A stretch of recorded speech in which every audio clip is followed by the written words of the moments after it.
On May 28, we meditated on the first part of the discourse on Jesus' final exhortations to his disciples, verses 1 to 11 of chapter 16 of the Gospel of John.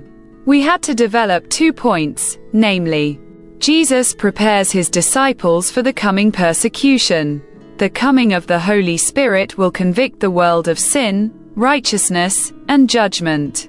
For this part of Jesus' exhortation to his disciples, we note 3 essential points.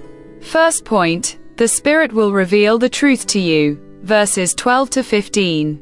This truth is Jesus himself, as John chapter 14:6 tells us.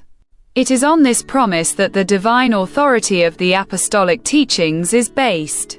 It is to this perfect revelation of the Spirit that the Apostle Paul bears witness when he says, "For the Spirit searches all things, even the deep things of God." See 1 Corinthians chapter 2, 10 to 11.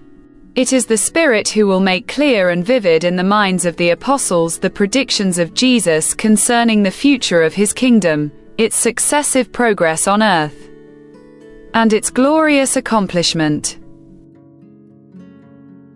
Second point, the disciples' sadness will turn into joy.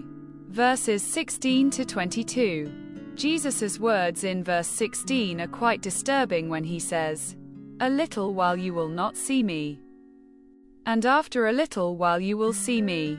With these words, Jesus indicated that his death was imminent, but that his resurrection would take place after 3 days underground. The disciples' confusion can be justified by the fact that they expected Jesus to establish an earthly kingdom. But the disciples' eyes were still veiled over the question of their master's departure and return. Jesus' words were quite mysterious to them. As a good teacher, Jesus began to explain what he wanted to say to them, using the image of the woman giving birth in verse 21. "This is why," he adds in verse 22, "that you are sad now, but I will see you again, and your hearts will be glad." Third point, the disciples in relationship with the Father. Verses 22 to 33. Verse 23 well describes this coming relationship in which Jesus would place his disciples with God the Father. This is why he says, "That in that day you will ask me no more questions." On that day, inaugurated by the resurrection of Jesus, when the disciples would be placed in relationship with God, they would no longer need